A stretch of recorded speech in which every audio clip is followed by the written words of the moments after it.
UP के मशहूर gangster Atiq Ahmad और उसके भाई अशरफ का बीती शाम ही गोलियां मारकर उसका कत्ल कर दिया गया था और ये कत्ल पुलिस की मौजूदगी में किया गया था। वारदात उस समय हुई जब यूपी पुलिस की तरफ से उनको मेडिकल के लिए लेकर जाया जा रहा था और इसी दौरान ही हमलावर वहां पर मौके पर पहुंचते हैं और स्थानिक मीडिया के रूप में वहां पर पहुंचते हैं और जैसे ही उनसे पूछताछ, उनकी बाइट्स ली जाती हैं, जैसे ही पूछताछ की जाती है और इसी दौरान ही हमलावरों की तरफ से उन पर गोलियां चला दी जाती हैं और मौके पर ही वो दोनों भाई ढेर हो जाते हैं।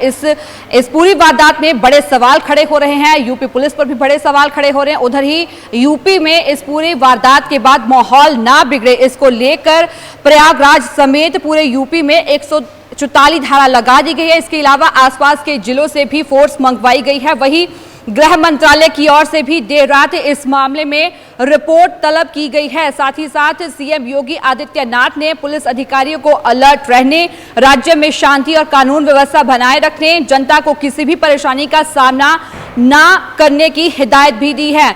माफिया अतीक अहमद और उसके भाई अशरफ अहमद का रविवार यानी कि 16 अप्रैल को पोस्टमार्टम आज किया जाएगा। हत्या के बाद अब विभिन्न शहरों में पुलिस ने संवेदनशील क्षेत्रों में फ्लैग मार्च भी निकाला।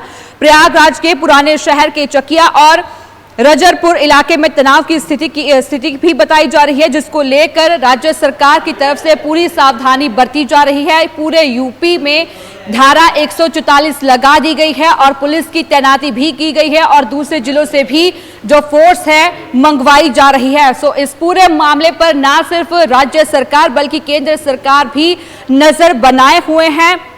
144 धारा लगा दी गई है पूरे यूपी में। दरअसल अतीक अहमद और अशरफ को प्रयागराज के अस्पताल में मेडिकल के लिए लाया गया था। मीडिया कर्मी दोनों से सवाल जवाब कर रहे थे तो तभी हमलावरों ने गोलियां चला दी। बदमाशों ने मेडिकल कॉलेज के सामने ही अतीक और अशरफ को गोलियों से भून दिया। इस पूरे हमले को बाकायदा मीडिया और पुलिस के सामने अंजाम दिया गया। हालांकि हत्या के तुरंत बाद तीनों हमलावरों को पुलिस ने गिरफ्तार कर लिया गया।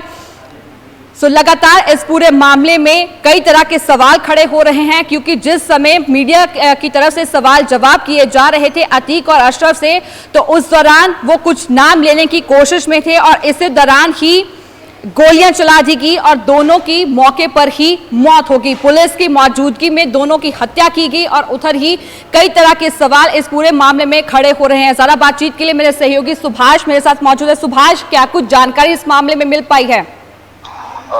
योगिता, इस पूरे केस में कल रात 10:30 बजे के बाद से लेकर अभी तक उत्तर प्रदेश में पूरी हलचल है और अभी जो यूपी के सीएम हैं योगी आदित्यनाथ, उन्होंने हर 2 घंटे के बाद ये प्रयागराज की जो पूरी घटना हुई है इस पर मॉनिटरिंग कर रहे हैं।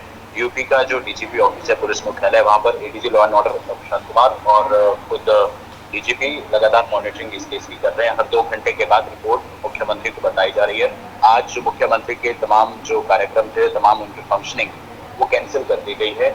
सबसे बड़ी बात है कि क्योंकि अतीक अहमद एक बहुत बड़ा नाम था माफिया राज में, उत्तर प्रदेश में, पूर्वी इलाके में, और पूरी सिक्योरिटी इंतजामों को देखते हुए उत्तर प्रदेश में मुख्यमंत्री का जो आवास है लखनऊ में, वहाँ के लिए भी जो रास्ते हैं वो बंद कर दिए गए हैं। किसी को मिलने की इजाजत नहीं है मुख्यमंत्री से और जो आरोपी हैं, 3 आरोपी हैं, उनसे एसटीएफ पूछताछ कर रही है। और जो बड़ा एक्शन उत्तर प्रदेश सरकार ने लिया है, जो पुलिस वाले कल अतीक अहमद के आसपास नजर आते थे, उनकी सुरक्षा इंतजाम में, उनकी सिक्योरिटी में कोर्ट ले जाते हुए और मेडिकल के लिए भी उन सभी पुलिस वालों को सस्पेंड कर दिया है यूपी सरकार ने। जी सुभाष, पंजाब कनेक्शन की भी कहीं ना कहीं बात सामने आ रही थी क्योंकि जिस तरीके से अतीक की तरफ से ये बोला गया था कि जो उसको सप्लाई हो रहे हैं हथियार वो ड्रोन के जरिए उस तक पहुंच रहे हैं और पंजाब ही एक ऐसा स्टेट है जहां पर ड्रोन के जरिए हथियारों और नशे की तस्करी हो रही है। सो पंजाब कनेक्शन को भी लेकर कहीं ना कहीं अतीक को पंजाब लाने की तैयारी की जा रही थी। योगिता, इसका ना क्रोनोलॉजी समझना पड़ेगा और ये जो अभी मर्डर केस है, हत्याकांड है, इसमें जो जितना ये सीधा दिख रहा है, यूपी सरकार पर सवाल उठ रहे हैं, पुलिस की सुरक्षा कार्य प्रणाली पर सवाल उठ रहे हैं, लेकिन समझना होगा कि आखिर ये जो 3 हमलावर हैं ये कौन है। इनमें 3 हमलावर में जो तीनों नाम है लवलेश, अरुण और सनी, ये उत्तर प्रदेश के अलग अलग जिलों के हैं, प्रयागराज से नहीं है, बांदा, हमीरपुर और कासगंज, अलग अलग जिलों से ये थे। 6 महीने पहले ये एक यूट्यूब चैनल चलाते हैं। यूट्यूब चैनल के एक डमी कैमरा लेते हैं यूट्यूब चैनल के नाम पर। जब ये अतीक अहमद के पास जाते हैं, कल की घटना का मैं जिक्र कर रहा हूँ, और उस वक्त बिल्कुल पत्रकारों के भेष में, मीडिया कर्मियों के भेष में ये अतीक अहमद और अशरफ अहमद के करीब रहते हैं। अतीक अहमद से सवाल मीडिया पूछती है कि आपको आपके बेटे असद के जो अंतिम संस्कार है, जो वहां उन्हें दफनाया गया, वहां नहीं ले जाया गया। तो अतीक अहमद का जवाब था कि नहीं ले गए तो नहीं ले गए। दूसरा सवाल अशरफ से पूछा जाता है कि आपका इस पूरे मामले में क्या कहना है। गुड्डू मुस्लिम का नाम अशरफ लेता है। गुड्डू मुस्लिम का नाम जैसे ही अशरफ की जुबान से निकलता है, करीब करीब 10 राउंड फायर होते हैं दोनों पर, और दोनों वहीं पर ढेर हो जाते हैं। अब यहाँ से इस पूरे केस में एक नया एंगल निकलता है, साजिश का शक है, क्योंकि हमलावर नए नहीं थे। जिस तरह से मीडिया कर्मी के भेष में आए, 6 महीने पहले एक यूट्यूब चैनल बनाते हैं, एक फर्जी चैनल का आई कार्ड उनके गले में मिलता है और फायर करने के बाद वो सरेंडर कर देते हैं। तो जिस तरह से उन्होंने गोलियां चलाई हैं, कई राउंड गोलियां चलाई हैं, इससे लगता है कि वो ट्रेन है और हायर किए गए थे। अतीक अहमद की जो क्राइम हिस्ट्री देखते हैं पूर्वी यूपी में, वो 40 साल के लगभग की है। कई बड़े नेताओं से कनेक्शन है, समाजवादी पार्टी के नेता है, बहुजन समाजवादी पार्टी के नेता है, और बड़े नेताओं का कनेक्शन सामने के आने के बाद किसी को तो डर था कि अतीक अहमद बड़े राज खोल सकता है, और पुलिस को और जो वहाँ की सिक्योरिटी एजेंसीज हैं, इंटेलिजेंस एजेंसीज हैं, इन्वेस्टिगेशन एजेंसीज, उन्हें शक है कहीं ना कहीं इसी डर के, इसी राज के खुलने की वजह से ये हत्या हो सकती है। क्योंकि एटीएस और UP police Sabarmati jail, Gujarat Sabarmati jail से जब 1-1.25 महीने पहले अतीक अहमद को शिफ्ट किया गया है यूपी उमेशपाल हत्याकांड में, तब से जो पूछताछ हुई है, तब से बहुत बड़े खुलासे हुए हैं। खुलासा इसमें हुआ था हथियारों की सप्लाई का। हथियारों की सप्लाई को लेकर अतीक अहमद ने कबूला है एटीएस के सामने कि पाकिस्तान से ड्रोन के जरिए उत्तर प्रदेश में हथियार आए रहे थे, और भारत में सभी जानते हैं कि ड्रोन के जरिए जो भारत में सप्लाई होती है हथियारों की, वो पंजाब से ही होती है। और इसी को लेकर एक बहुत बड़ा खुलासा हो सकता था, क्योंकि पुलिस अतीक अहमद और अशरफ को पंजाब लाने की तैयारी में थी। यहाँ एक बहुत बड़ा नाम था जो आर्म्स डीलर का नाम था, उससे उस पर से पर्दा उठ सकता था, लेकिन उससे पहले ये सब राज उठता, इससे पहले ये बड़ी एक गैंग का पर्दाफाश होता, ये हत्याकांड को अंजाम दे दिया गया। एटीएस ने जो पूछताछ की थी, उसमें अतीक अहमद ने आईएसआई का नाम लिया है, उसने आतंकी संगठन लश्कर-ए-तैयबा का नाम लिया है, और ये कनेक्शन सामने आया था। इससे ज्यादा राज खुल पाते उससे पहले ही अतीक अहमद की हत्या कर दी गई है। सुभाष, अगर अब की बात करें तो किस तरह के हालात हैं यूपी में?